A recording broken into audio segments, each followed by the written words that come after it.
Hey, we're K and K Crochet. I'm KK. I'm Kristen. And together we are K and K Crochet.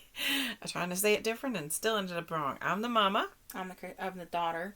What did you say you were? I was going to say I'm the Kristen. The creator. I'm the Kristen. I'm Kristen. She's I'm the daughter. Kristen. I'm the KK. I've been crocheting for over 40 years. Kristen's been crocheting 8 to 10, something like that. Just in case you're new, we do run an outreach where we collect hats and things like that for the area around us. And so just thought we'd add that in there if you're new and you're coming in just to see what we're doing. So today is all about crochet alongs. I don't normally do crochet alongs because we are so busy trying to do other things for the channel, right? And because I'm not someone usually, in general, I've said this before, who crochets just to crochet something, right? Meaning it needs to have an end purpose. There are, supposedly there are two types of crocheters, a process crocheter and a product crocheter. A process crocheter crochets just because they enjoy the process of crocheting. A product crocheter crochets to get the end product. I'm a mix. I like the process of crocheting the item. I like to see the product at the end. But the weird thing I think about me is 9 times out of 10, I'm going to disperse of it. I'm going to give it away. I'm going to donate it.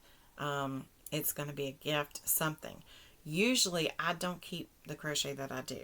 There have been a few exceptions, like the shawl that I made with the yarn that was given to me for my birthday from my best friend. Those types of things I try to make something I'll keep because it's special. The Christmas hat I made, the Christmas tree. Again, yarn given to me for a holiday. I think it was for National Crafters Day by my best friend, which I thought was so neat that she thought of me. So those types of things I'll keep. But most of the time it's to give away. So I'm not a product or a process person 100%. I like the process.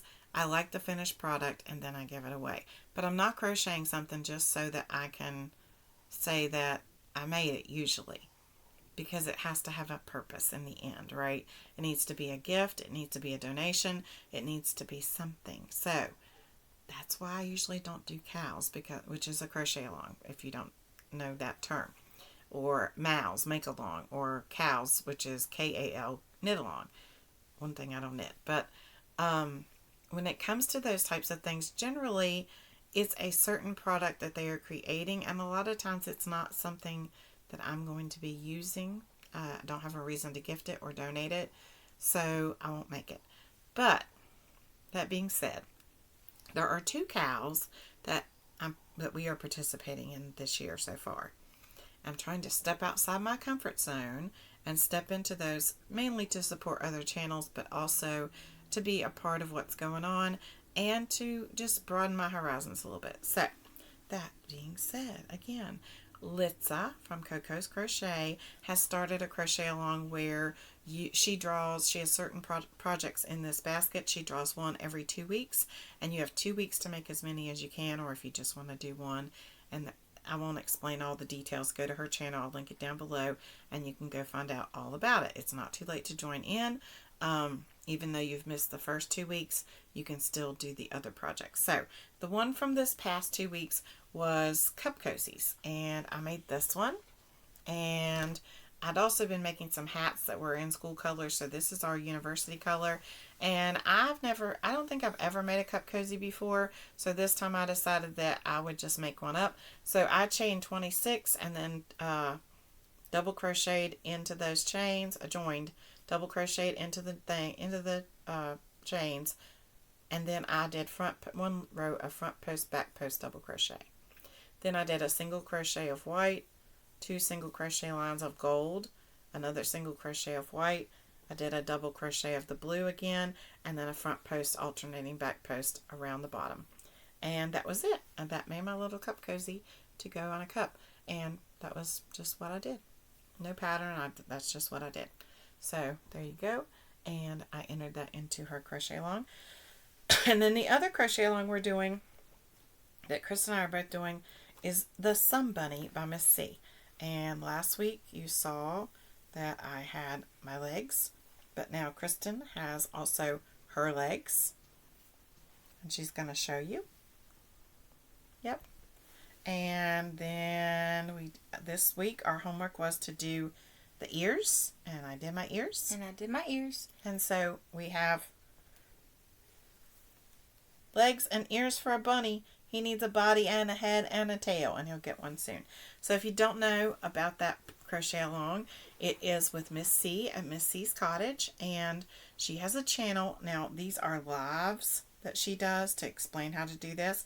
You can always go back and rewatch the live. Which is what I did because I did not start right away. Right. And she does a live every Sunday at noon to show you how to work on the Sun Bunny and the parts that you do. So there have been 3.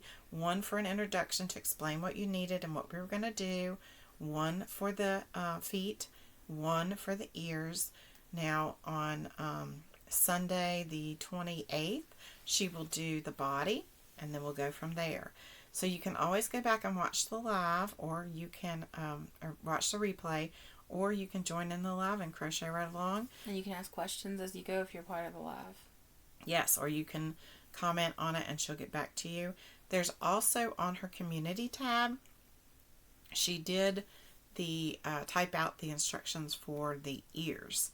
I'm not sure if the feet have been done like that, but it's super simple. And if you're thinking, I can't do amigurumi, you can. You can. You can do it. Got it. It's not hard. If you can do a single crochet and a single crochet decrease, you can do it. And even if you can't do those, she's on there showing you as you go. So you can do it anyway. So grab you some yarn and a hook and come on over and let's create a sun bunny because they're a lot of fun. They are. And I went through the yarn and pulled out like all kinds of colors that I would like to make sun bunnies in. I don't know how many I'm going to get to make, but I'm going to start with this one and then we'll figure out what's going to happen from there. And so next week you'll see that my sun bunny is going to be he's going to be having an experience. Yep. I'm interested to see how mine turns out because I'm using red heart, ombre, green apple. So like you can see here, these are both the ears. They're 2 different colors. But he's going to be so pretty. He's going to be awesome. I'm excited. And then his legs are all different shades. And so mine's been gray, but next week he's gonna get a little makeover. He's gonna get a makeover next week. Actually, when you see the next installment, you'll see that he's gonna have a personality, and you'll be able to tell. I'm excited. You'll be able to tell right off the bat. I'm so excited too. I can't wait. So my sun bunny, you'll be able to understand when you see the next time. You have to tune in and see what the body looks like because he's going to go for a transformation and we're going to see what happens. So join in with Litsa's cow and with Miss C's cow if you'd like. Go to their channels and read all about it, and make sure that you're reading and for Litsa's reading the rules or listening to her tell you about what the rules are and how it works because it's every 2 weeks and she starts a new project. So don't forget to be kind because everybody else's journey. Bye. Bye.